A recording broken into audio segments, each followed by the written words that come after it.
Pagi itu, langit Jakarta masih diselimuti kabut tipis. Gedung-gedung pencakar langit berdiri megah, berkilau terkena sinar matahari yang baru muncul dari ufuk timur. Salah satu gedung tertinggi di kawasan Sudirman adalah gedung milik PT Adiwangsa Group, sebuah perusahaan raksasa yang bergerak di bidang properti, konstruksi, hingga energi. Hari itu adalah hari yang bersejarah. Perusahaan akan menyambut CEO baru mereka. Di lantai paling atas, ruang rapat besar sudah dipenuhi direksi, manajer, hingga beberapa kepala divisi. Suasana tegang bercampur penasaran. Semua orang ingin melihat seperti apa sosok pemimpin baru yang akan duduk di kursi tertinggi perusahaan itu. Katanya sih muda banget, bisik salah satu karyawan perempuan di sudut ruangan. Iya, kabarnya lulusan luar negeri, jurusannya bisnis internasional. Pasti pintar, timpal rekannya. Tapi aku dengar juga, dia itu anaknya agak sombong, sahut yang lain dengan nada pelan. Bisik-bisik kecil itu terhenti ketika pintu ruang rapat terbuka lebar. Masuklah seorang pria muda dengan setelan jas hitam berkilau, rambutnya tersisir rapi dengan gel pomade, wajahnya penuh percaya diri. Langkahnya tegap, sepatu kulitnya mengilap, seolah memantulkan cahaya lampu ruangan. Dialah Raditya Pratama, CEO baru PT Adiwangsa Group. Usianya baru 31 tahun, tetapi prestasinya di atas kertas membuatnya tampak meyakinkan. Ia pernah bekerja di beberapa perusahaan internasional, meski sebagian besar jabatannya diperoleh karena koneksi, bukan semata-mata prestasi pribadi. Selamat pagi semuanya, ucapnya dengan suara lantang. Selamat pagi, Pak CEO, jawab serentak para karyawan dengan nada penuh formalitas. Raditya tersenyum tipis, lalu mengambil tempat di kursi utama. Pandangannya menyapu seluruh ruangan, seolah ingin menunjukkan bahwa kini dialah penguasa baru di perusahaan itu. Mulai hari ini, katanya sambil mengetukkan jarinya di meja kayu besar, saya akan memimpin perusahaan ini dengan gaya kepemimpinan yang berbeda. Tidak ada lagi cara-cara lama yang lambat dan kuno. Kita harus bergerak cepat, modern, dan efisien. Saya tidak mau melihat ada hal-hal yang tidak sesuai standar internasional. Beberapa orang mengangguk, meski sebagian yang sudah lama bekerja di perusahaan itu merasa tersindir. Kalimat Raditya seolah-olah menyinggung bahwa cara lama yang selama ini mereka jalankan hanyalah cara yang ketinggalan zaman. Raditya melanjutkan, kalian semua akan melihat bagaimana saya membawa Adiwangsa Group ke level yang lebih tinggi. Saya tidak suka kelambanan, saya tidak suka ketidakdisiplinan. Kalau ada yang menghalangi, ya, maaf saja, akan saya singkirkan. Nada ucapannya tegas, namun tercium arogansi yang sulit ditutupi. Beberapa manajer saling pandang, sebagian merasa khawatir. Pemimpin baru ini tampaknya lebih suka menunjukkan kekuasaan ketimbang membangun kerjasama. Setelah rapat perkenalan itu selesai, Raditya berkeliling kantor ditemani dua staf senior. Ia menilai satu persatu fasilitas, ruang kerja, bahkan pakaian karyawan. Matanya penuh kritik. Kenapa meja resepsionis ini warnanya kusam?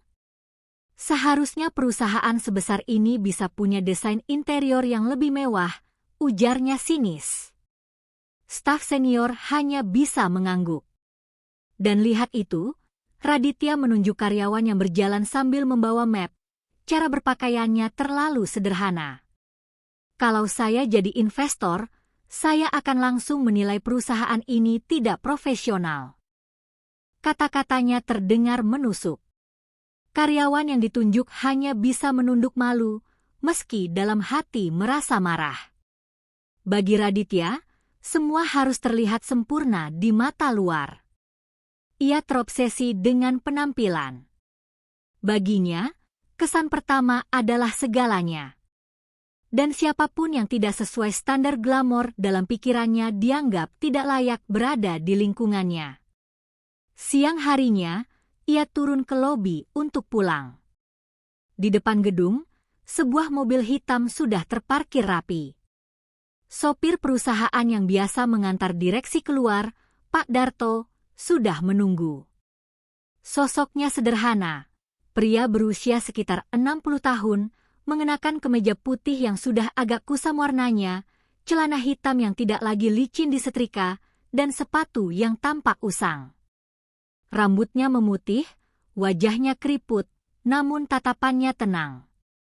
Pak Darto membuka pintu mobil dengan sopan. "Silakan, Pak," ucapnya ramah. Namun, Raditya hanya melirik dari ujung mata. Dahinya berkerut, lalu ia berkata dengan nada merendahkan, "Ini sopirnya?" "Serius? Kenapa perusahaan sebesar ini punya sopir lusuh begini?" Beberapa karyawan yang kebetulan lewat di lobi sontak menoleh. Mereka kaget mendengar kata-kata kasar itu, apalagi diucapkan langsung kepada Pak Darto yang selama ini dikenal baik hati. Pak Darto hanya tersenyum kecil, tidak membalas sedikit pun. Ia terbiasa menghadapi orang dengan sifat macam-macam. Namun, Raditya terus melanjutkan, seolah tak puas. "Mobilnya sih lumayan, tapi sopirnya, astaga. Baju kusam, sepatu jelek, penampilan kampungan. Kalau saya bawa kerapat dengan investor, bisa-bisa mereka berpikir saya ini orang sembarangan." Seorang staf yang berdiri di dekat situ mencoba menenangkan, "Pak Raditya, Pak Darto ini sudah lama sekali bekerja di perusahaan." Beliau, Sudah. Saya tidak peduli," potong Raditya cepat. "Yang saya tahu, saya tidak mau lagi dijemput orang seperti ini. Malu besar nanti saya kalau dilihat orang penting." Suasana lobi seketika hening. Semua yang mendengar merasa terkejut sekaligus tidak nyaman. Pak Darto hanya menunduk, menerima kata-kata itu tanpa perlawanan. Raditya masuk ke mobil dengan wajah masam. Di dalam perjalanan, ia masih mengomel. "Saya benar-benar tidak mengerti kenapa perusahaan ini bisa memelihara sopir seperti itu. Ini mencoreng citra. Saya akan lapor ke HRD besok. Kalau perlu, langsung pecat saja." Pak Darto hanya diam sambil menyetir dengan tenang. Matanya menatap jalanan, meski dalam hatinya ada rasa perih. Puluhan tahun ia mengabdi di perusahaan itu, mengantar direksi lama ke berbagai tempat penting, menemani mereka di kala hujan maupun panas. Namun bagi pemimpin baru ini, semua itu tidak ada artinya. Bagi Raditya, dunia hanya soal gengsi dan penampilan. Ia merasa dirinya sudah cukup pintar dan berkuasa, sehingga tidak perlu mendengarkan atau menghargai orang lain. Hari pertamanya sebagai CEO justru memperlihatkan wajah aslinya, arogan, angkuh, dan buta hati. Dan tanpa disadari, sikap itu adalah awal dari masalah besar yang akan menjerat dirinya dan perusahaan dalam waktu dekat. Sore itu, selepas pertemuan panjang dengan jajaran direksi, Raditya kembali turun ke lobi gedung. Ia merasa lelah, tapi dalam kepalanya masih terngiang rasa kesal terhadap penampilan sopir perusahaan yang tadi mengantarnya. Baginya, semua harus terlihat sempurna, dari direksi, staf, bahkan sopir sekalipun. Ia tak mau ada celah yang membuatnya terlihat rendah di mata orang lain. Pak Darto, pria paruh baya dengan tubuh agak bungkuk dan wajah penuh keriput, sudah menunggu di dekat mobil dinas perusahaan. Seperti biasa, ia berdiri tegak meski penampilannya sederhana. Kemejanya masih kemeja putih yang sama, terlihat agak usang meski bersih. Celana hitamnya sudah tak licin lagi, dan sepatunya memang jauh dari kesan baru. Namun, ada ketenangan di wajahnya. "Silakan, Pak Raditya," ucapnya sopan sambil membuka pintu belakang. Raditya mendengus kecil. Ia menatap Pak Darto dari atas sampai bawah, lalu bergumam keras, sengaja agar terdengar. "Ya Tuhan, penampilan begini masih dipakai jadi sopir perusahaan besar? Benar-benar keterlaluan." Beberapa staf yang melintas menoleh sekilas, sebagian menahan nafas. Mereka tahu siapa Pak Darto sebenarnya, tapi tidak ada yang berani bicara. Sosok sopir tua itu sudah mengabdi sejak puluhan tahun lalu, bahkan lebih lama dari usia Raditya. Namun, status Raditya sebagai CEO baru membuat semua orang memilih diam. Perjalanan pulang sore itu terasa hening. Raditya duduk di kursi belakang, memainkan ponselnya sambil sesekali menggerutu.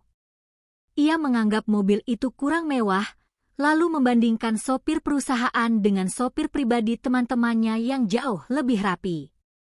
Di kursi kemudi, Pak Darto hanya diam. Telinganya jelas mendengar sindiran demi sindiran, tapi ia memilih menahan diri. Selama puluhan tahun ia bekerja, sudah banyak direksi yang ia antar, ada yang rendah hati, ada yang angkuh. Ia tahu benar, waktu akan menunjukkan siapa yang benar-benar bisa memimpin dengan bijak. Sambil menyetir, kenangan masa lalu sesekali muncul di benak Pak Darto. Dahulu, ia bukan hanya seorang sopir.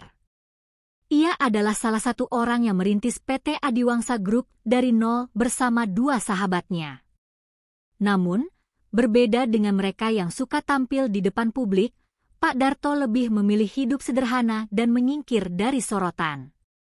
Ketika perusahaannya mulai besar, ia perlahan menarik diri, menyerahkan kendali pada sahabatnya, dan meminta agar dirinya tetap bisa bekerja tapi dalam posisi sederhana. Ia lebih suka melihat perusahaan dari balik layar, tanpa perlu sanjungan. Hanya segelintir orang di jajaran lama yang tahu siapa sebenarnya Pak Darto. Generasi baru, termasuk Raditya, tentu tidak tahu apa-apa. Sesampainya di rumah dinas perusahaan, Raditya turun dari mobil tanpa sepatah kata terima kasih. Ia bahkan sempat menoleh dan berkata, "Besok saya tidak mau lagi lihat kamu dengan pakaian seperti itu. Cari baju yang lebih layak, atau kamu siap-siap saja kehilangan pekerjaan." Pak Darto hanya tersenyum tipis. "Baik, Pak," jawabnya singkat. Malam itu, di rumahnya yang sederhana di pinggiran kota, Pak Darto duduk di kursi tua. Istrinya sudah lama tiada, anak-anaknya hidup mandiri di luar negeri. Ia tinggal sendiri, ditemani tumpukan buku dan beberapa foto lama bersama sahabat-sahabatnya, pendiri Adiwangsa Group. Foto-foto itu tersimpan rapi di lemari kayu. Ia membuka satu foto lama, 3 pria muda berdiri bersama, dengan senyum lebar. Salah satunya adalah dirinya, dengan wajah yang masih gagah. 2 orang di sampingnya adalah sahabat sekaligus mitra yang kini sudah tiada. Air mata menetes pelan di sudut matanya. "Kalau kalian masih ada, kalian pasti kecewa melihat cara pemimpin baru memperlakukan orang lain," gumamnya lirih. Namun, Pak Darto tidak menaruh dendam. Ia sudah terlalu lama belajar bahwa kesombongan hanyalah bayangan sementara. Dalam hatinya, ia yakin cepat atau lambat kebenaran akan terbuka.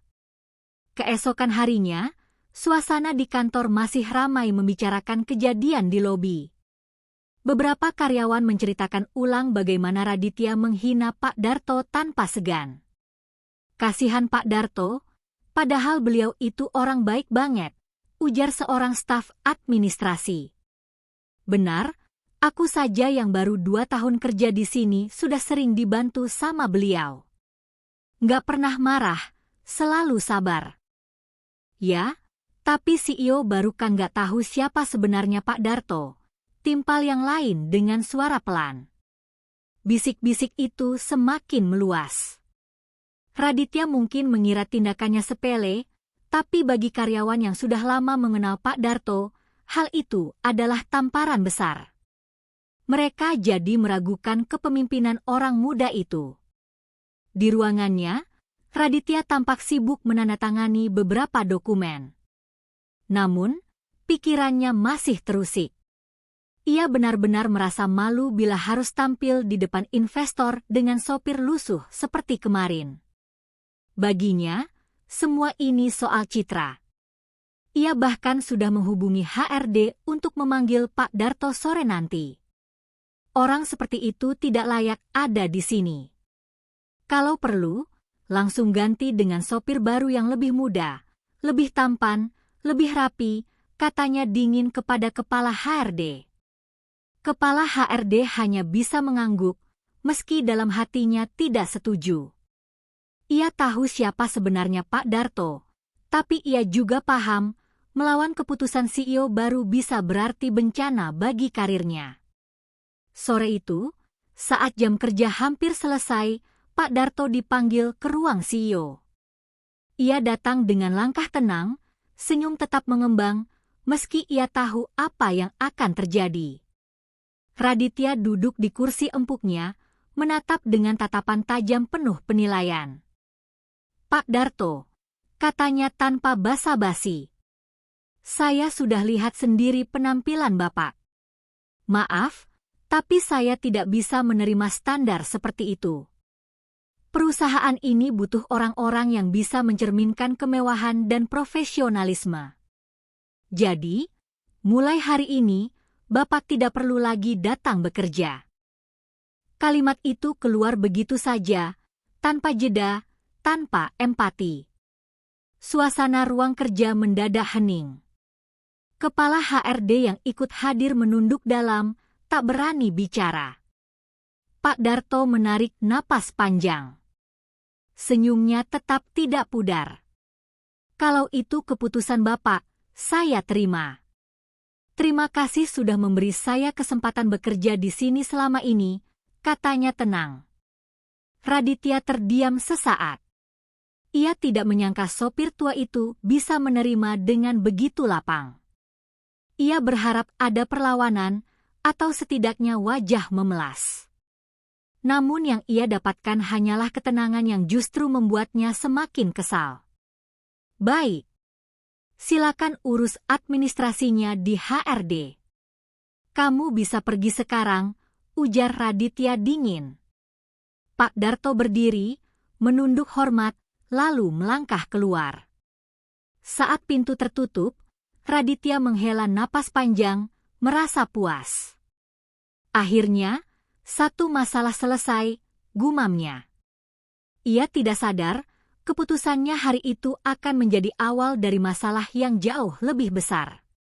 Di luar ruang kerja, beberapa karyawan diam-diam memperhatikan Pak Darto berjalan keluar. Mereka melihat senyum tenang di wajahnya, tapi juga bisa merasakan luka di balik sorot matanya. Banyak yang ingin menahan, banyak yang ingin membela, tapi tak seorang pun berani. Hari itu, seorang sopir tua yang setia akhirnya pergi dengan diam. Dan seorang CEO muda yang angkuh merasa dirinya sudah benar. Pagi itu, suasana kantor PT Adiwangsa Group terasa berbeda. Kabar tentang pertemuan Raditya dengan Pak Darto kemarin sore menyebar cepat. Banyak karyawan yang sudah tahu kalau sopir tua yang selama ini setia mengabdi, telah dipanggil langsung ke ruang CEO dan diputuskan untuk diberhentikan. Bisik-bisik memenuhi lorong-lorong kantor. Benarkah Pak Darto dipecat? Tanya seorang staf administrasi. Iya, aku dengar langsung dari HRD. Katanya disuruh berhenti karena penampilannya dianggap memalukan, jawab temannya dengan wajah kesal. Ya Allah, keterlaluan sekali. Pak Darto itu bukan hanya sopir biasa. Beliau itu sudah puluhan tahun mengantar direksi lama. Semua orang di sini tahu betapa setianya beliau, timpal yang lain. Meski banyak yang merasa tidak setuju, tak ada yang berani melawan keputusan Raditya.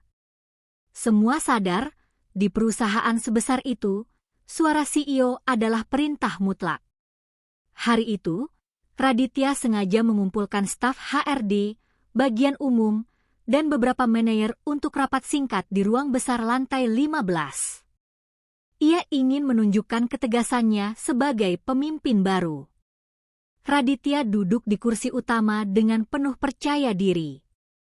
Jas hitamnya mengilap, dasinya terikat rapi, dan jam tangan mahal di pergelangannya berkilau.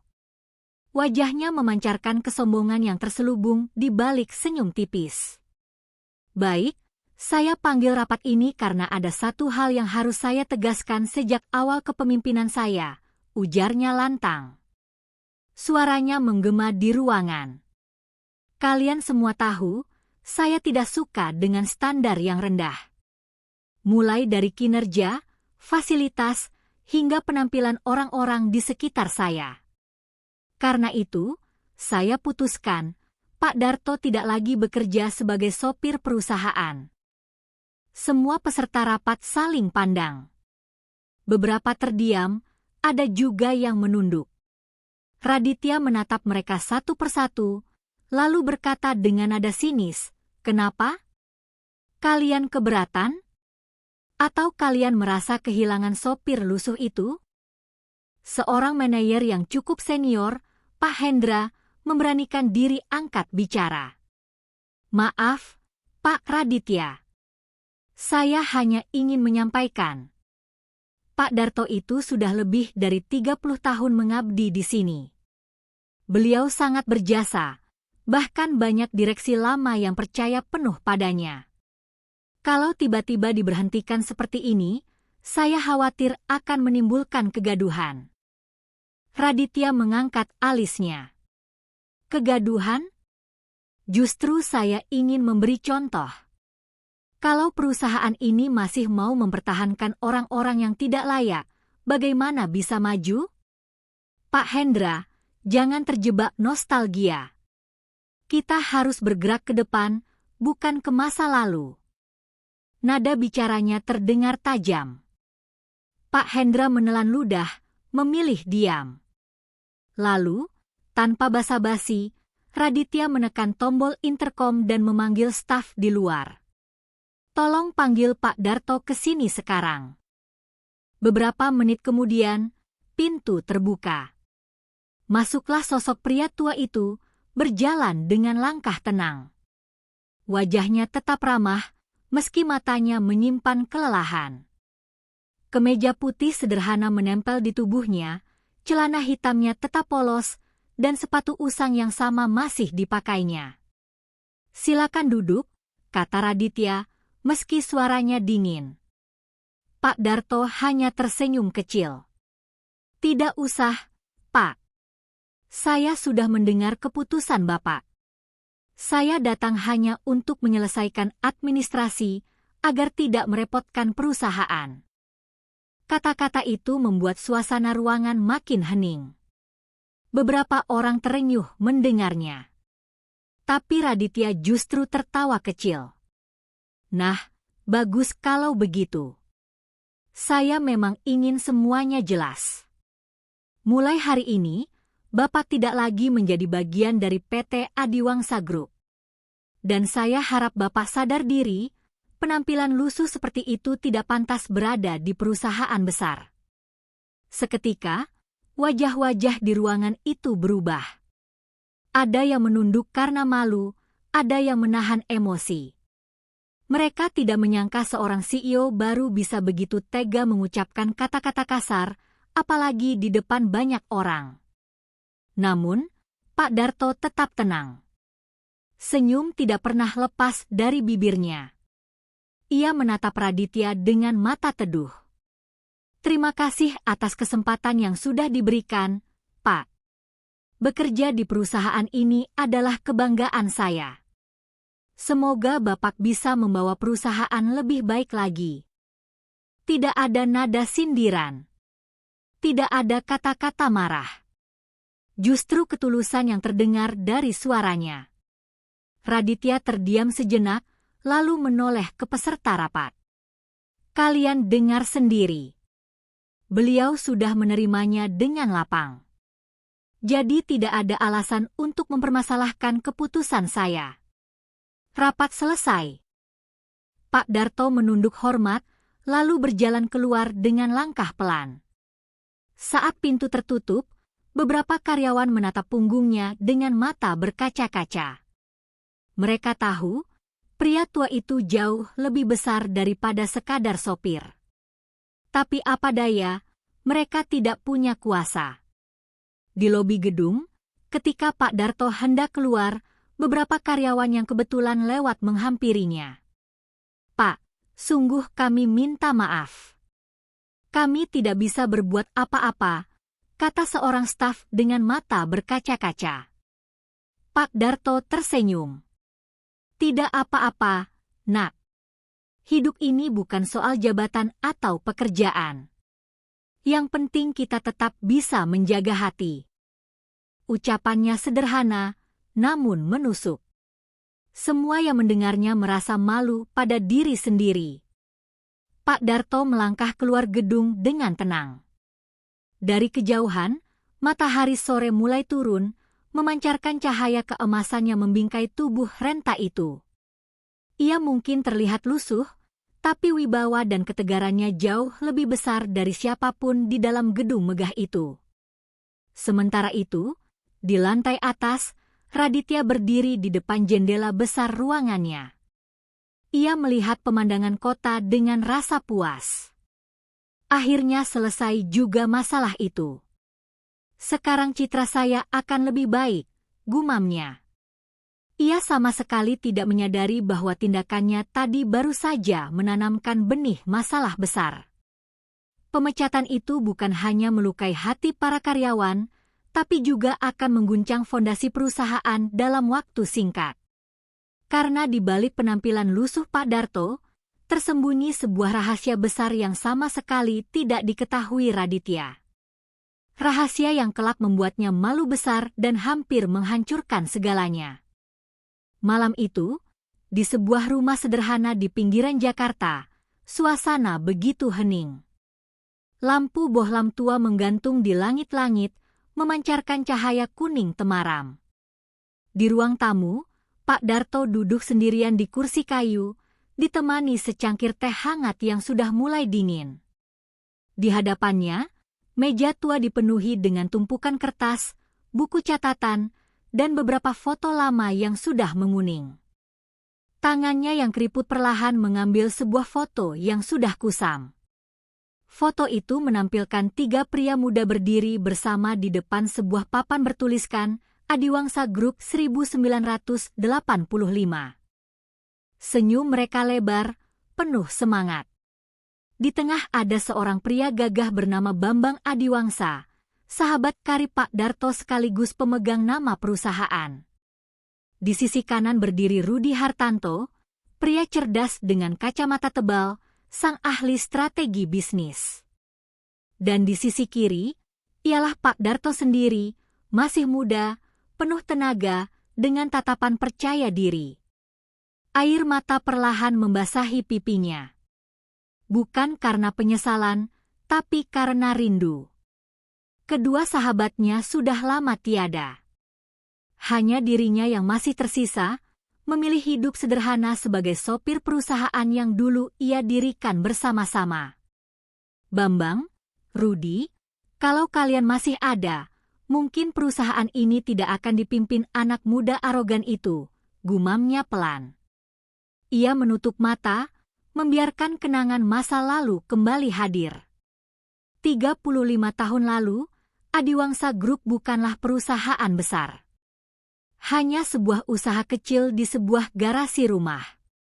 Mereka bertiga bekerja siang malam, Bambang mencari investor, Rudi menyusun strategi bisnis, sementara Darto yang kala itu ahli di bidang logistik dan lapangan memastikan semua berjalan lancar. Pak Darto bukan hanya sekadar pekerja.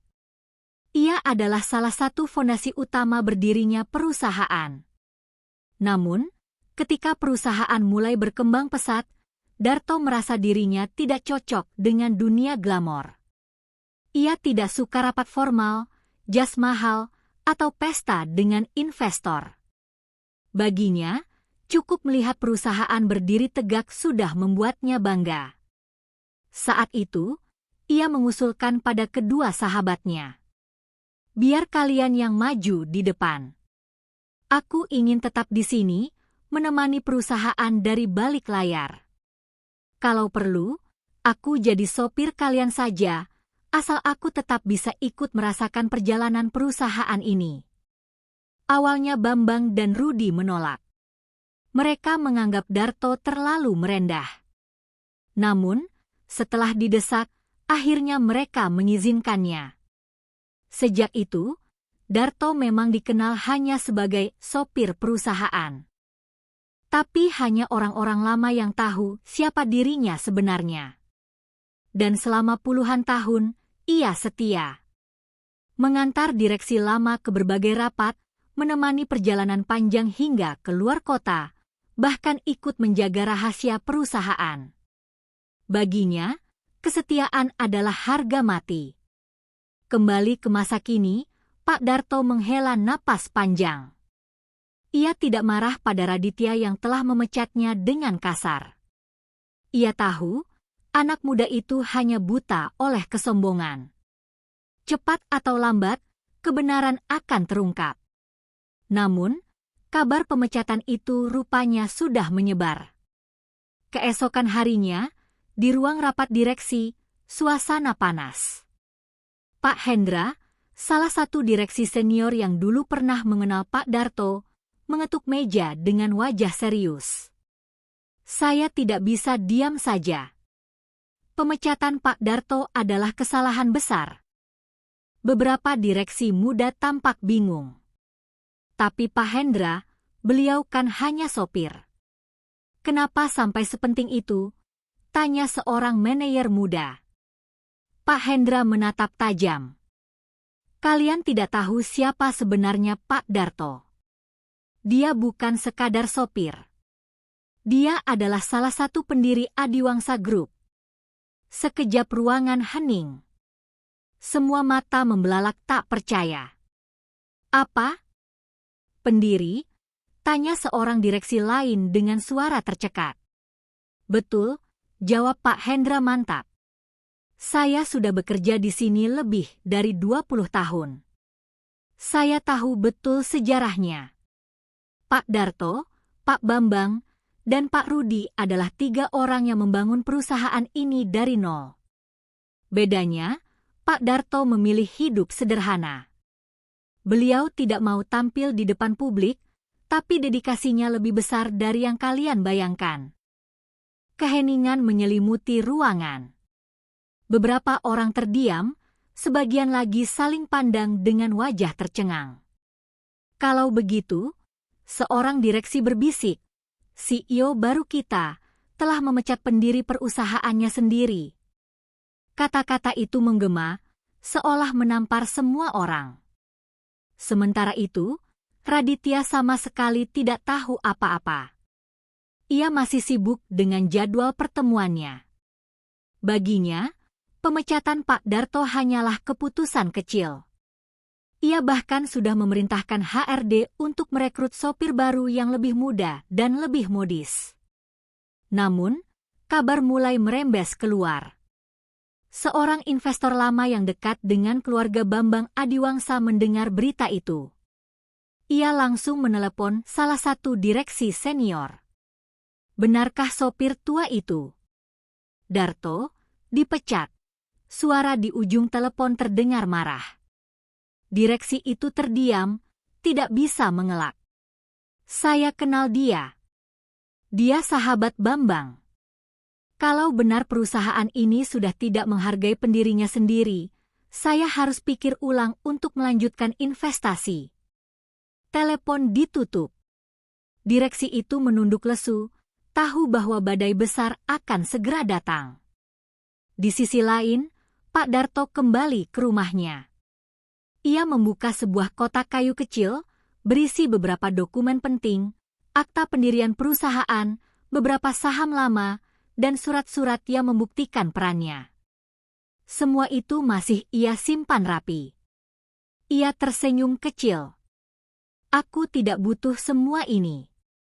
Aku hanya ingin perusahaan ini tetap berjalan baik. Tapi kalau kesombongan anak itu menghancurkan warisan sahabat-sahabatku, aku tidak bisa diam. Ia menatap keluar jendela, ke arah langit sore yang mulai memerah. Dalam hatinya, ia tahu kebenaran akan segera terungkap. Dan ketika itu terjadi, Raditya akan belajar bahwa menghina orang lain hanya karena penampilan adalah kesalahan terbesar seorang pemimpin. Sejak pagi hari, suasana di kantor PT Adiwangsa Group jauh dari kata normal. Lorong-lorong yang biasanya dipenuhi karyawan sibuk kini lebih sering terdengar bisik-bisik. Tatapan mata karyawan saling bertemu, penuh dengan pertanyaan dan kegelisahan. Pemecatan Pak Darto kemarin ternyata meninggalkan luka mendalam. Bagi sebagian orang baru, mungkin itu tidak begitu penting. Mereka hanya tahu kalau yang dipecat hanyalah seorang sopir tua. Tetapi bagi karyawan lama, kabar itu seperti bom besar yang meledak di dalam hati. Kasihan sekali Pak Darto, padahal beliau itu orang baik, tidak pernah menyakiti siapapun, kata seorang staf keuangan bernama Dina dengan suara lirih saat berbicara dengan rekannya di pantry. Benar, timpal Joko, staf gudang. Aku masih ingat dulu waktu aku baru masuk kerja, aku sering pulang larut malam karena harus lembur. Beliau kadang menghampiri aku, membawakan sebungkus nasi goreng, sambil bilang, "Jangan lupa makan, nak." Mana ada atasan yang sebaik itu? Cerita-cerita kecil tentang kebaikan Pak Darto mulai bermunculan dari mulut ke mulut. Ada yang ingat pernah ditolong olehnya ketika motornya mogok. Ada yang pernah dipinjami uang kecil tanpa diminta. Bahkan ada yang mengatakan kalau Pak Darto selalu menyapa setiap orang dengan nama, seakan-akan ia hafal semua karyawan. Bagi mereka, Pak Darto bukan sekadar sopir. Ia adalah bagian dari keluarga besar perusahaan, sosok bapak yang dihormati. Namun, kini sosok itu sudah tidak ada lagi di gedung megah itu, disingkirkan dengan cara yang begitu kasar. Di sisi lain, kabar mengejutkan mulai merembes ke kalangan tertentu. Pak Hendra, salah satu direksi senior, akhirnya tak tahan lagi. Ia mengumpulkan beberapa karyawan lama di ruang rapat kecil sore itu. "Teman-teman, saya tahu kalian semua gelisah soal pemecatan Pak Darto," katanya membuka pertemuan. Wajahnya serius, suaranya berat. Semua yang hadir mengangguk, menunggu penjelasan. "Sekarang saya akan mengatakan yang sebenarnya, sesuatu yang selama ini mungkin tidak kalian ketahui," lanjut Pak Hendra. Ia menatap mereka satu persatu, memastikan tidak ada yang bocor sembarangan. Pak Darto bukan sopir biasa. Beliau adalah salah satu pendiri Adiwangsa Group. Serentak semua orang terperanjat. Ruangan riuh dengan bisikan. "Apa? Pendiri? Tidak mungkin, beliau kan cuma sopir sederhana." "Saya baru tahu. Astaga, jadi selama ini?" Pak Hendra mengangguk mantap. "Ya. Beliau bersama mendiang Pak Bambang dan Pak Rudi yang membangun perusahaan ini dari nol. Bedanya, Pak Darto memilih hidup sederhana, bekerja dari balik layar. Beliau tidak mengejar jabatan, tidak mengejar kekayaan. Karena itu, generasi baru banyak yang tidak tahu siapa sebenarnya beliau." Seorang staf tua yang sudah lama bekerja, Bu Ratna, menutup mulutnya dengan gemetar. "Saya ingat. Waktu pertama kali saya diterima kerja 30 tahun lalu, saya pernah lihat foto pendiri perusahaan di ruang lama. Ada 3 orang. Tapi entah kenapa, fotonya lama-lama disimpan. Jadi, itu memang Pak Darto?" Pak Hendra mengangguk. "Benar. Dan sekarang, CEO baru kita, tanpa tahu siapa beliau, memecatnya dengan hinaan. Semua yang hadir menunduk. Ada yang menitikkan air mata. Ada juga yang mengepalkan tangan, menahan marah. Tidak bisa begini terus, kata Joko dengan suara keras. Kalau CEO baru sudah tidak menghargai pendiri perusahaan sendiri, bagaimana kita bisa menghormatinya sebagai pemimpin? Suasana semakin panas. Banyak karyawan merasa dilema. Di satu sisi, mereka takut melawan keputusan CEO baru. Di sisi lain, hati mereka tidak terima melihat ketidakadilan terhadap sosok yang begitu mereka hormati.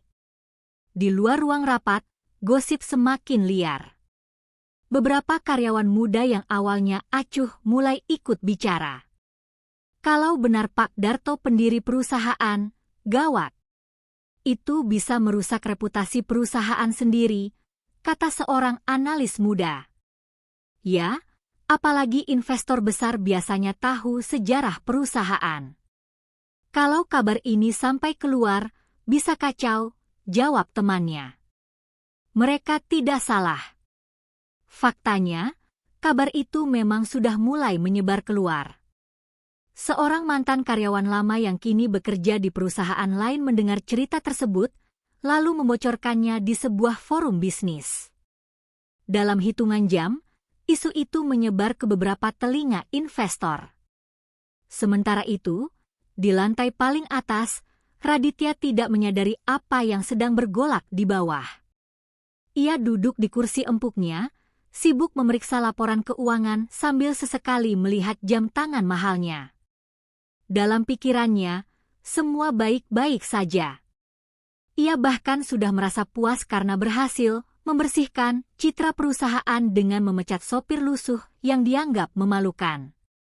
Ia tidak tahu, justru dari keputusan itulah api kecil mulai menyala, siap menjalar menjadi kobaran besar yang bisa membakar reputasi perusahaan. Sore itu, ketika jam kerja hampir selesai, beberapa karyawan berkumpul di kantin. Biasanya mereka bercanda atau membicarakan hal-hal ringan. Tapi kali ini, wajah-wajah mereka serius. Kalau situasi ini dibiarkan, perusahaan bisa kena masalah besar, kata Dina. Tapi apa yang bisa kita lakukan? Kita hanya karyawan biasa, jawab salah satu temannya. Mungkin kita tidak bisa berbuat banyak, selabu Ratna, tapi kita bisa tetap menjaga cerita tentang Pak Darto. Kita tidak boleh diam. Setidaknya, semua orang harus tahu siapa dia sebenarnya. Kalimat itu membuat semua terdiam. Ada rasa hormat, ada rasa tanggung jawab. Di sudut kantin, seorang staf muda mengetik sesuatu di ponselnya. Ia mengunggah sebuah status, orang yang kau hina hari ini bisa jadi adalah orang yang membangun tempatmu berdiri.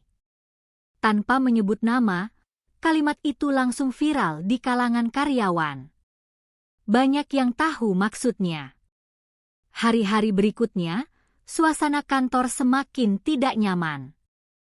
Karyawan mulai kehilangan semangat.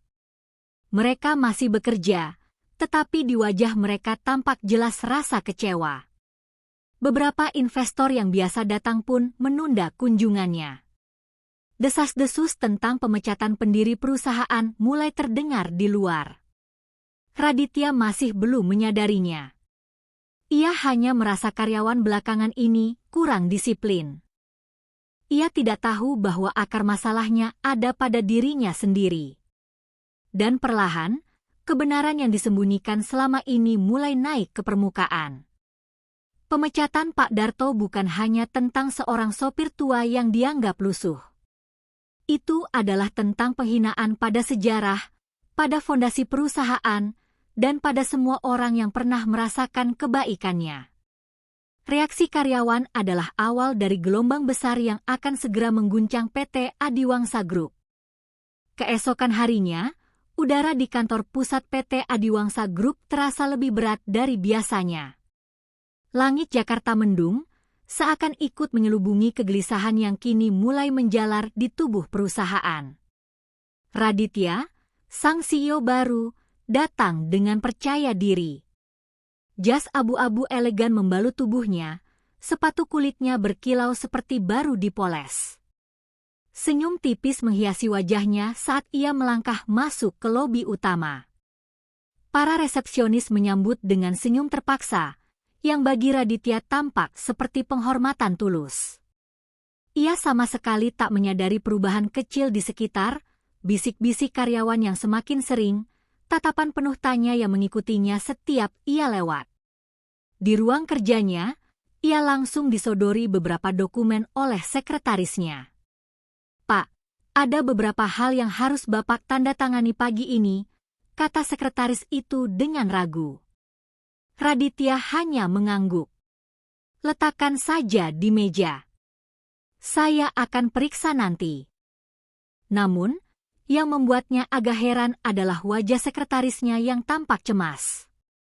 Ia sempat ingin bertanya, tetapi buru-buru mengurungkan niat. Baginya, karyawan hanyalah pekerja. Jika ada masalah, itu bukan urusannya, paling hanya hal sepele. Menjelang siang, tanda-tanda pertama masalah mulai tampak. Telepon dari salah satu investor lama, Tuan Leonard, masuk ke ruang direksi. Biasanya, Tuan Leonard selalu berbicara dengan nada hangat, penuh antusiasme terhadap rencana kerjasama. Tetapi kali ini, suaranya terdengar dingin. "Pak Raditya, saya dengar ada perubahan besar di perusahaan Anda. Apa benar salah satu pendiri perusahaan, Pak Darto, dikeluarkan begitu saja?" tanyanya tanpa basa-basi. Raditya sempat terdiam, lalu menjawab enteng, "Oh, itu hanya sopir tua yang sudah tidak layak bekerja di perusahaan modern. Saya rasa itu bukan masalah besar." Di ujung telepon, Tuan Leonard menarik napas panjang. "Pak Raditya, sebaiknya Anda lebih berhati-hati bicara. Anda mungkin tidak tahu siapa sebenarnya Pak Darto, tetapi bagi banyak pihak, beliau adalah orang penting. Saya harus mempertimbangkan kembali investasi saya jika perusahaan tidak bisa menghargai sejarah dan orang-orang yang berjasa." Sebelum Raditya sempat membela diri, sambungan telepon diputus. Raditya menatap layar ponselnya, wajahnya sedikit tegang. Apa maksudnya orang penting? Bukankah dia hanya sopir lusuh? Gumamnya. Belum sempat ia mencerna kata-kata itu, kabar buruk lain datang. Bagian keuangan melaporkan bahwa salah satu bank rekanan menunda pencairan dana pinjaman yang sudah lama disetujui.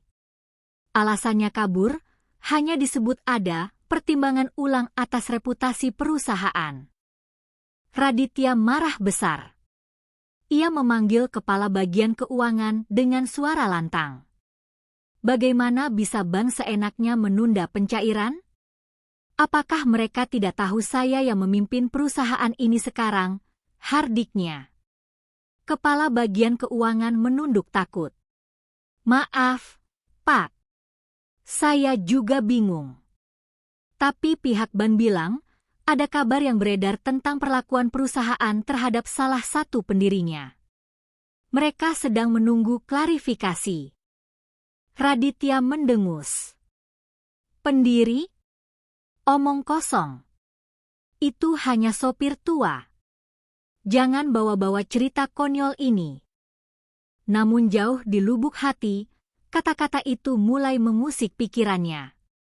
Di lantai bawah, suasana karyawan semakin muram.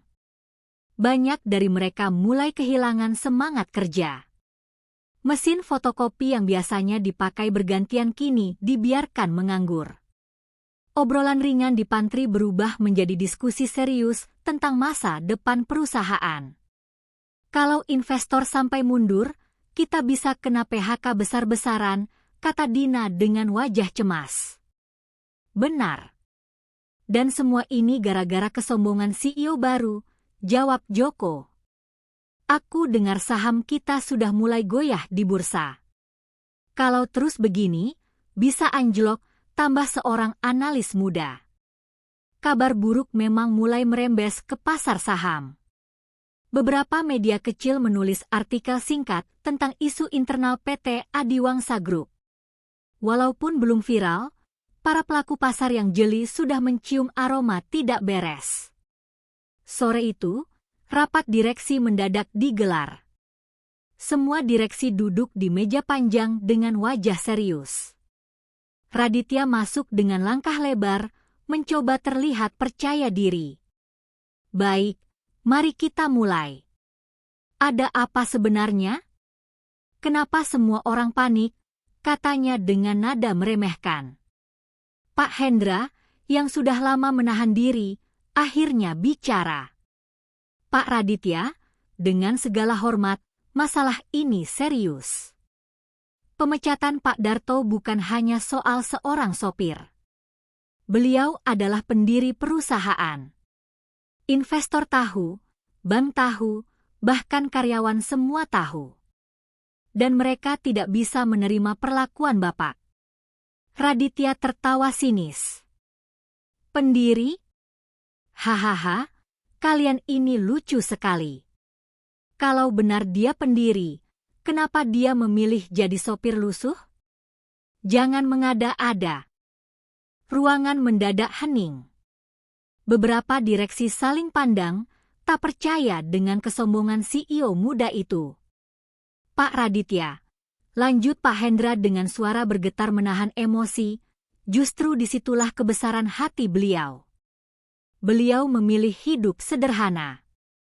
Tapi jasanya tidak bisa dihapus. Tindakan Bapak kemarin adalah penghinaan besar. Raditya terdiam sejenak, lalu mengibaskan tangannya.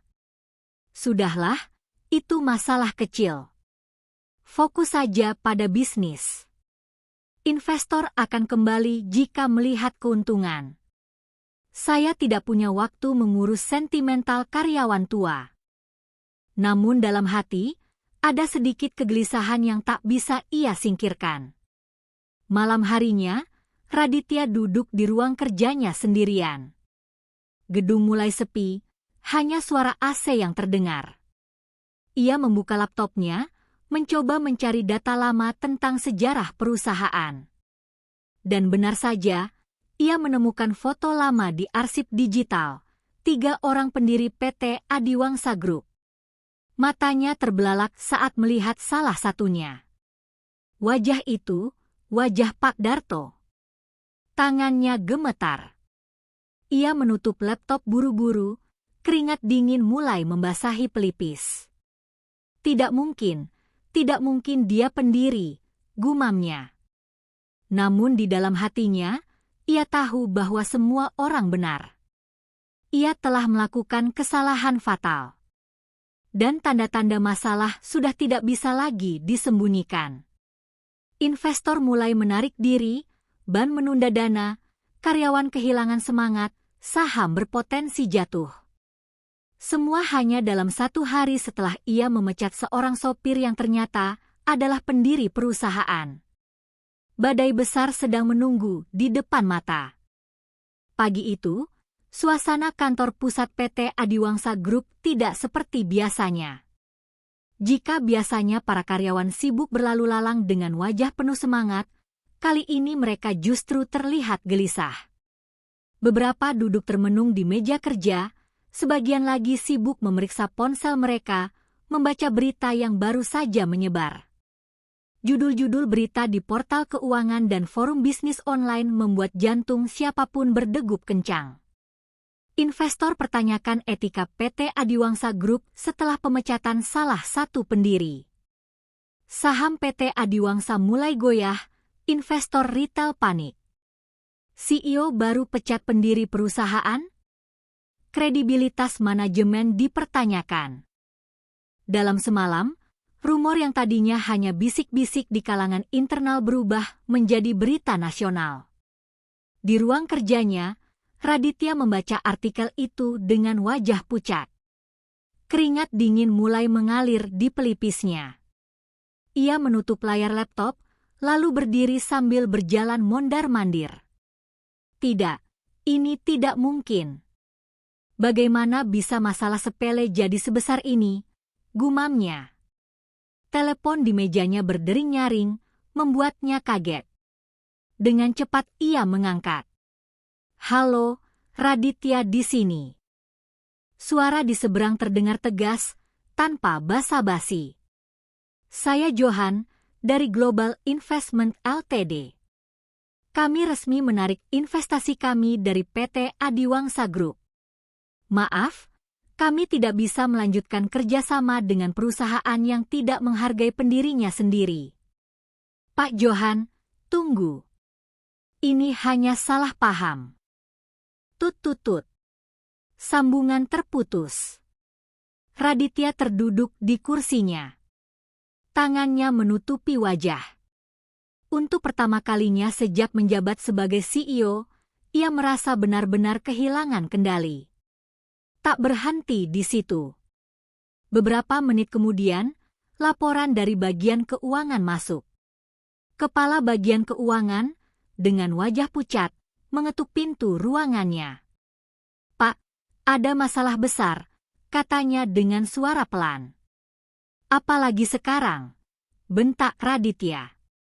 Kepala keuangan menelan ludah sebelum melanjutkan, 3 bank rekanan kita secara resmi menunda pencairan dana kredit. Mereka bilang perlu peninjauan ulang karena reputasi perusahaan sedang dipertanyakan. Artinya, kita tidak akan punya cukup dana untuk membayar supplier bulan ini. Raditya membelalakkan mata. Apa?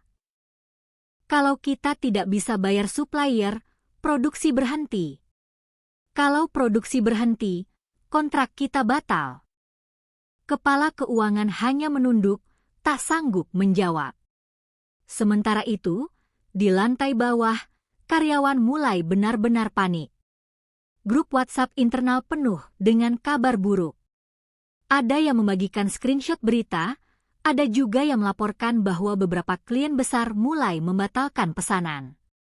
Astaga, kalau klien besar batal, berarti pemasukan kita bisa anjlok ratusan miliar, kata Dina dengan suara bergetar. Ini gila. Semua hancur hanya karena CEO baru tidak bisa menahan egonya, tambah Joko. Beberapa karyawan bahkan sudah mulai membicarakan kemungkinan PHK massal. Wajah mereka penuh kecemasan. Di ruang rapat darurat, semua direksi duduk dengan wajah tegang. Layar besar di depan mereka menampilkan grafik saham PT Adiwangsa Group yang terus menurun tajam. Pak Hendra, dengan wajah muram, berkata, dalam sejarah perusahaan, kita belum pernah menghadapi situasi separah ini. Dalam waktu kurang dari 48 jam, saham kita turun hampir 30%. Jika terus begini, kita bisa kolaps dalam hitungan minggu. Seorang direksi lain menambahkan, investor asing sudah mulai melepas saham mereka. Pasar tidak lagi percaya pada manajemen kita. Semua gara-gara insiden pemecatan Pak Darto. Raditya, yang duduk di ujung meja, mencoba bersikap tegar. Kalian semua terlalu lebay. Ini hanya badai sementara. Pasar akan tenang jika kita tunjukkan laporan laba yang bagus. Pak Hendra menatapnya tajam. Bukan begitu caranya, Raditya. Ini bukan sekadar soal angka. Ini soal reputasi, soal moral, soal sejarah perusahaan. Kau sudah menendang orang yang menjadi fondasi berdirinya perusahaan ini. Dan pasar tidak bisa menerima pemimpin yang seperti itu. Raditya terdiam. Untuk pertama kalinya, ia benar-benar tidak punya jawaban. Sore itu, kabar buruk datang lagi. 2 kontrak besar dengan perusahaan asing resmi dibatalkan. Nilai kerugian mencapai ratusan miliar rupiah. Ketika laporan itu sampai ke mejanya, Raditya merasa kepalanya berputar. Ia memegangi pelipis, matanya merah karena stres. Ini gila, dalam sehari perusahaan bisa jatuh seperti ini, teriaknya. Ia menendang kursinya hingga terbalik. Napasnya memburu, wajahnya penuh amarah bercampur ketakutan. Di luar ruangannya, para karyawan hanya bisa mendengar suara bentakan dan benda jatuh. Mereka saling pandang dengan wajah muram. Beberapa mulai mengemasi barang-barang pribadi, takut kalau sewaktu-waktu dipanggil HRD untuk pemutusan kerja. Dina menatap Joko dengan mata berkaca-kaca. Aku baru cicil rumah, kalau perusahaan ini bangkrut, bagaimana nasib keluargaku? Joko menepuk bahunya, tapi ia sendiri tidak punya jawaban. Malam hari, setelah semua orang pulang, Raditya masih duduk di ruangannya. Lampu kantor sebagian sudah padam, hanya lampu meja yang menerangi wajah pucatnya. Ia membuka laptop lagi, membaca ulang artikel-artikel tentang Pak Darto. Foto wajah tua itu menatapnya dari layar, seolah penuh teguran. Jadi benar, dia pendiri perusahaan ini, gumamnya lirih. Dan aku sudah mempermalukannya di depan semua orang.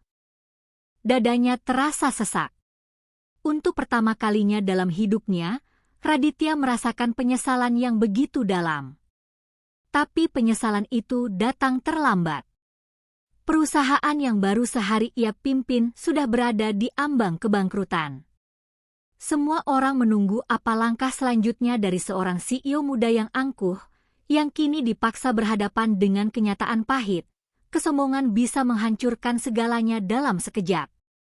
Dan PT Adiwangsa Group, perusahaan besar yang dulunya menjadi kebanggaan, nyaris runtuh hanya karena satu kesalahan fatal. Pagi itu, langit tampak mendung. Hujan rintik turun di luar jendela gedung tinggi PT Adiwangsa Group. Seolah alam pun ikut muram, menyaksikan perusahaan yang pernah berdiri megah kini terguncang hebat. Di lantai atas, ruang rapat besar sudah penuh. Semua direksi, manajer senior, hingga beberapa staf penting hadir. Wajah-wajah mereka tegang, sebagian lesu, sebagian lagi dipenuhi kemarahan yang ditahan. Raditya duduk di kursi utama. Ia berusaha terlihat tenang, namun keringat dingin jelas mengalir di pelipisnya. Malam tadi ia hampir tidak tidur, kepalanya dipenuhi berita buruk yang terus berdatangan, saham jatuh, investor hengkang, kontrak dibatalkan. Rapat dimulai dengan suara berat dari Pak Hendra. Saudara-saudara, hari ini kita harus bicara jujur.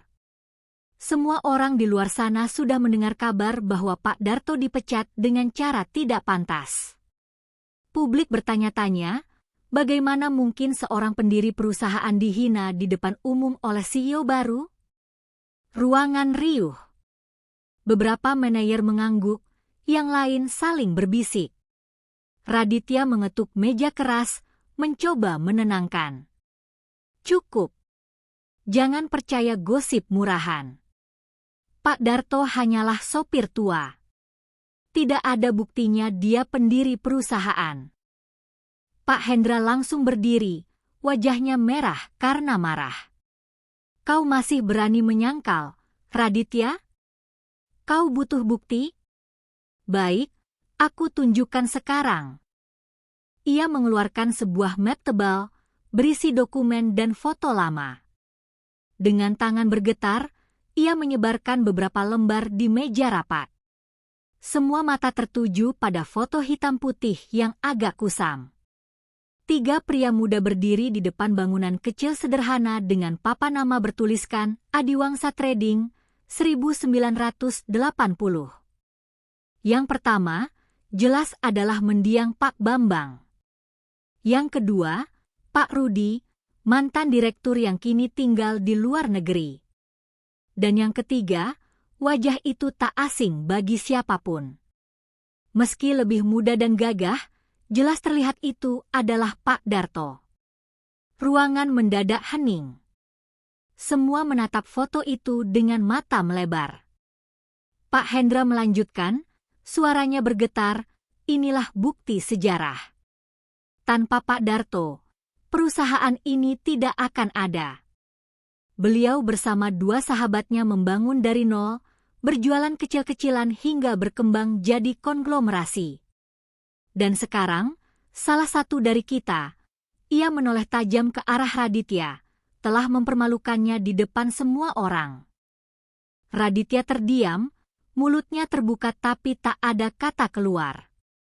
Wajahnya pucat pasi. Seorang manajer pemasaran, yang biasanya pendiam, tiba-tiba bersuara lantang. Saya sudah 15 tahun di perusahaan ini. Dulu, waktu saya baru diterima, saya pernah ditolong Pak Darto. Saat itu anak saya sakit, dan saya kekurangan uang.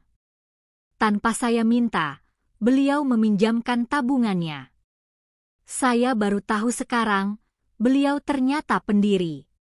Astaga! Bagaimana bisa kita memperlakukan orang seperti itu dengan hinaan?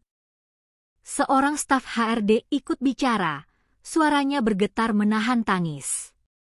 Saya juga ingat, setiap kali ada karyawan menikah, Pak Darto selalu hadir diam-diam, memberi hadiah kecil. Kami mengira itu hanya kebaikan seorang sopir tua.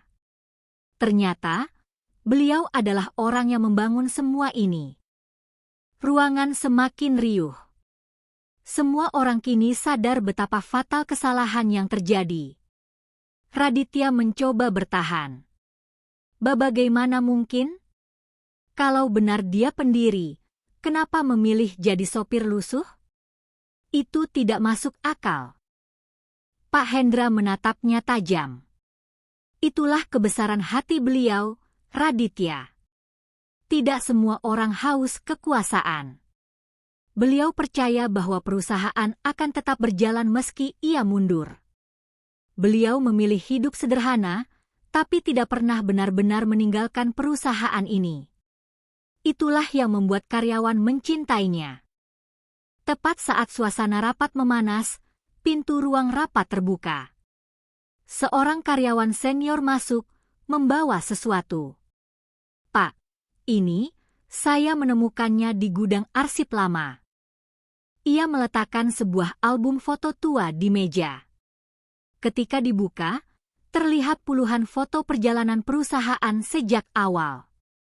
Di hampir setiap foto penting, ada sosok Pak Darto, kadang berdiri di samping, kadang duduk di kursi kecil, kadang sekadar tersenyum di belakang para direksi. Raditya menelan ludah. Setiap lembar foto terasa seperti tamparan di wajahnya. Tidak, ini tidak mungkin, bisiknya lirih. Tetapi semua orang di ruangan itu tahu, kebenaran sudah terkuak. Tidak ada lagi yang bisa disangkal. Sementara itu, di luar gedung, media mulai bergerombol. Mereka sudah mencium kabar panas. Wartawan bertanya-tanya, apakah benar CEO baru memecat pendiri perusahaan? Kamera dan mikrofon menunggu di depan pintu, siap memberondong siapa saja yang keluar. Karyawan yang lewat hanya menunduk, malu menjawab. Mereka tahu reputasi perusahaan sedang di ujung tanduk. Di ruangannya setelah rapat bubar, Raditya duduk sendirian. Ia memandang keluar jendela, menatap hujan yang turun deras. Tangannya gemetar, pikirannya kacau. Jadi benar, aku sudah menghancurkan perusahaan dengan tanganku sendiri, gumamnya. Telepon genggamnya bergetar. Sebuah pesan masuk dari nomor tak dikenal. Pesan itu singkat. Nak, jangan anggap semua orang kecil itu tak berharga. Kadang, mereka justru fondasi yang menopangmu berdiri. Darto. Mata Raditya membesar. Jantungnya berdetak kencang. Pesan itu membuatnya tersadar sepenuhnya. Ia bukan hanya salah, ia sudah melukai orang yang seharusnya paling ia hormati. Hari itu, kebenaran tentang siapa Pak Darto akhirnya menyebar ke seluruh perusahaan, bahkan ke publik. Tak ada lagi yang bisa menutupi. Semua orang kini tahu, Sopir tua lusuh yang dipermalukan Raditya adalah pendiri PT Adiwangsa Group, orang yang membangun segalanya dari nol. Dan perusahaan hampir bangkrut karena kesombongan seorang CEO muda yang gagal menghargai sejarah. Malam itu, kantor pusat PT Adiwangsa Group hampir gelap sepenuhnya. Hanya beberapa lampu koridor yang masih menyala. Gedung tinggi yang biasanya penuh kesibukan kini sunyi, seolah ikut merasakan duka yang menyelimuti perusahaan. Di lantai paling atas, Raditya duduk seorang diri di ruang kerjanya.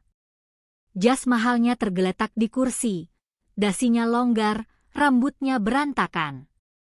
Matanya merah karena kurang tidur, wajahnya pucat, dan kedua tangannya terus menggenggam ponselnya. Berita tentang dirinya sudah menyebar kemana-mana. Media sosial dipenuhi hujatan. Judul-judul berita menohoknya tanpa ampun. CEO baru memecat pendiri perusahaan, arogan atau bodoh. PT Adiwangsa Group terancam kolaps karena kesalahan fatal pemimpin muda. Pak Darto, pendiri yang dihina, kini jadi simbol karyawan tertindas. Raditya membaca semua itu dengan hati yang hancur. Setiap kata terasa seperti pisau yang menusuk dadanya. Ia menunduk, lalu bergumam pelan, "Aku, apa yang sudah kulakukan? Bagaimana aku bisa sebodoh ini?" Kilasan kejadian beberapa hari terakhir terus berputar di kepalanya. Ia ingat bagaimana ia dengan pongah memecat Pak Darto di depan umum, sambil menghina penampilan lusuhnya. Ia ingat tatapan kasihan para karyawan, dan betapa puas dirinya saat itu merasa telah membersihkan citra perusahaan. Kini, semua itu terasa seperti mimpi buruk. "Kau tolol, Radit, sangat tolol," katanya sambil menampar keningnya sendiri. Ia berdiri dan berjalan mondar-mandir. Setiap langkah terasa berat. Hatinya penuh penyesalan, tapi juga dihantui rasa malu yang mendalam. Tiba-tiba, ponselnya kembali bergetar. Kali ini sebuah pesan masuk dari Pak Hendra. "Radit, jika kau benar-benar menyesal, jangan hanya duduk di kursi ini. Cari Pak Darto. Minta maaf. Hanya itu satu-satunya cara menyelamatkan perusahaan dan dirimu sendiri." Pesan itu membuat Raditya terdiam. Kata-kata itu sederhana, tapi terasa seperti petir yang menyambar. Ia tahu, hanya itu jalannya. Tapi bagian lain dalam dirinya masih menolak. Ego dalam hatinya berteriak, "Aku CEO. Aku tidak boleh merendahkan diri di depan sopir tua itu." Namun suara hatinya yang lain membalas, "Dia bukan sopir tua. Dia pendiri. Orang yang membangun segalanya. Tanpa dia, kau bahkan tidak akan punya kursi untuk diduduki." Pertarungan batin itu membuat dadanya sesak.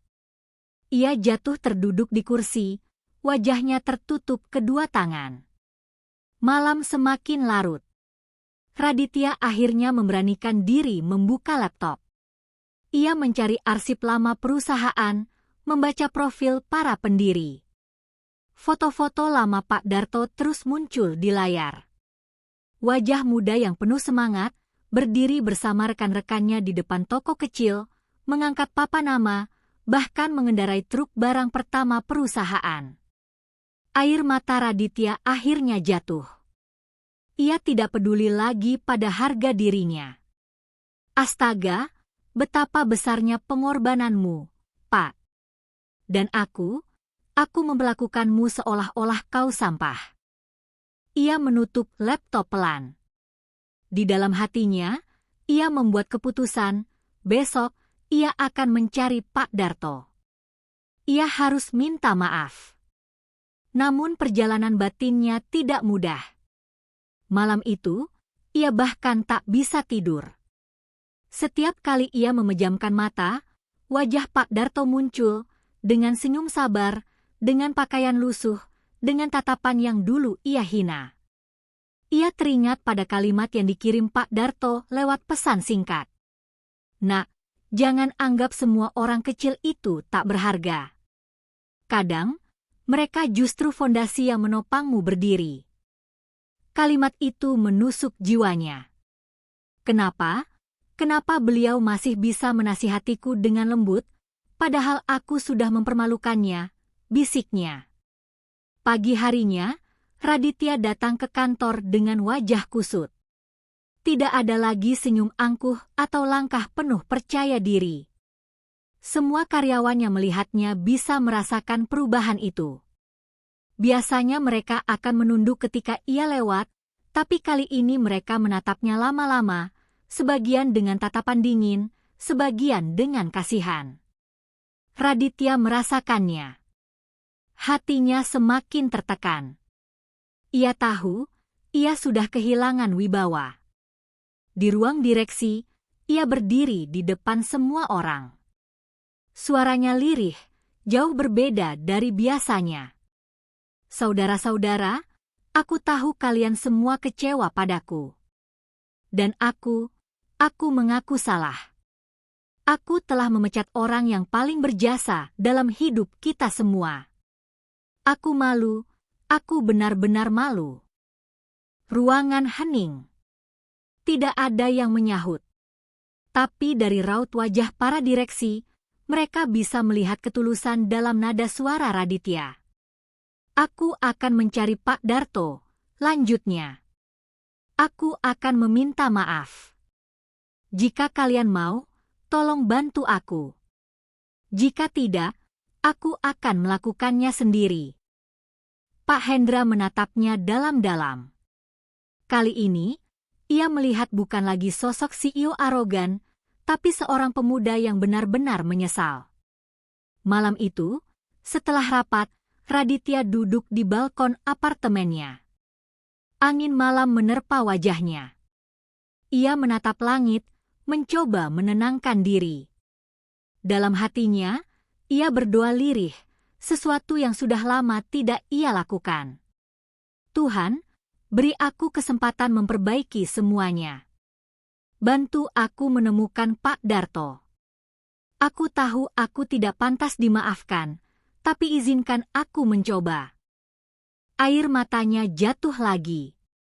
Untuk pertama kali dalam hidupnya, Raditya tidak peduli pada citra, harga diri, atau jabatan. Yang ia inginkan hanyalah kesempatan untuk memperbaiki kesalahan.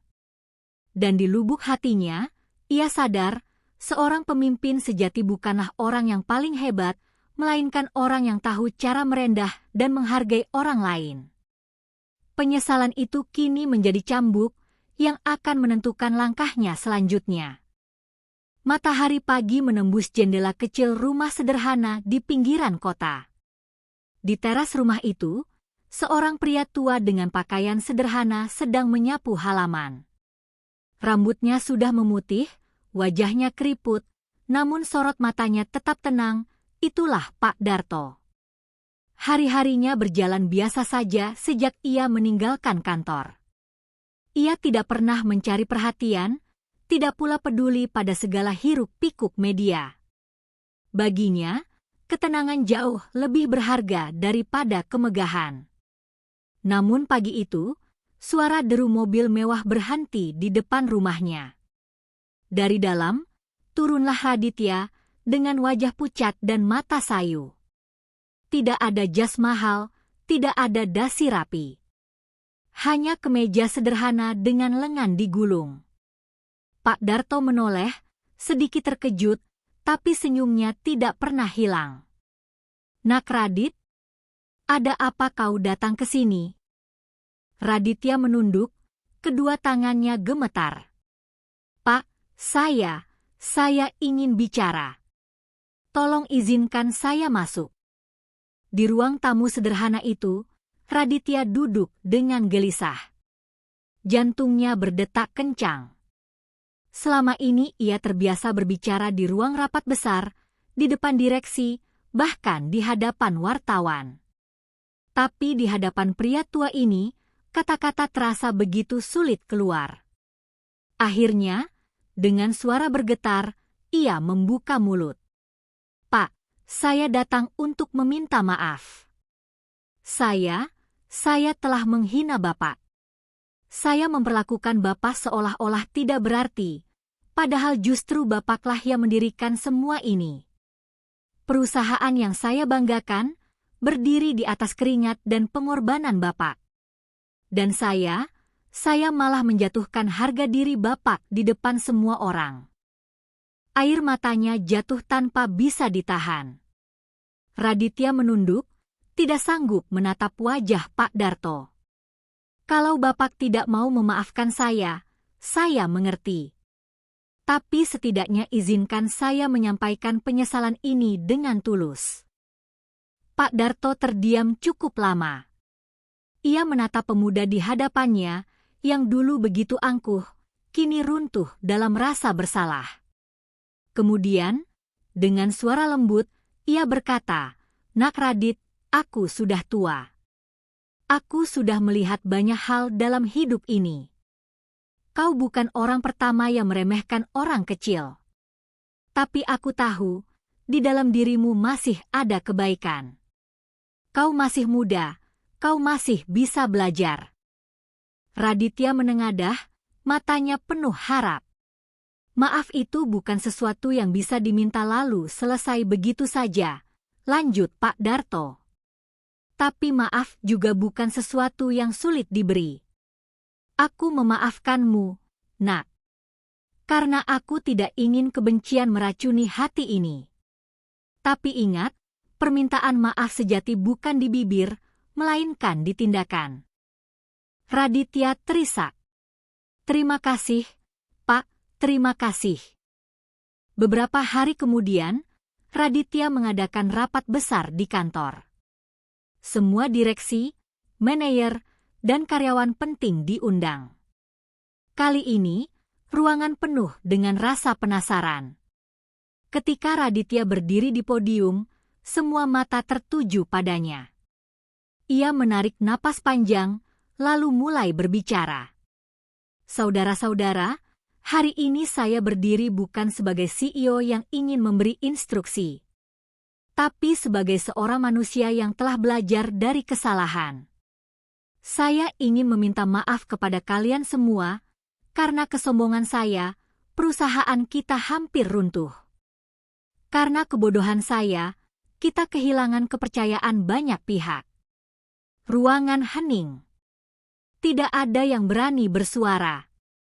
Raditya melanjutkan, suaranya mantap namun penuh perasaan. "Saya juga ingin mengakui kebenaran yang selama ini tersembunyi.